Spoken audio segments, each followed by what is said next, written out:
The Semaine Sociale de France, as you know, is a very old organization, and each year we organize such a session on social question. This year it was Demokracija.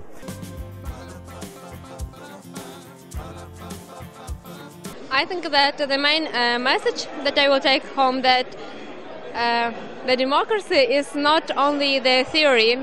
The democracy is the action that we could realize in every our daily life.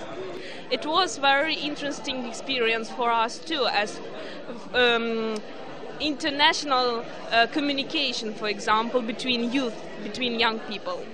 Ja ovdje dolazim zapravo drugi put, tako da sam prošle godine imao prije svega jedno iznimno lijepo iskustvo. Tema su bila imigranti i tada sam zapravo stekao dojam da su francuski socijalni tjedni jedno vrlo važno događanje na kojima se raspravljaju iznimno bitne društvene teme svake godine i koji je pritom uvijek iznimno dobro organiziran, tako da imamo predstavnike civilnog društva, političkog društva, građane različitog profila koji se tu nalaze i debatiraju.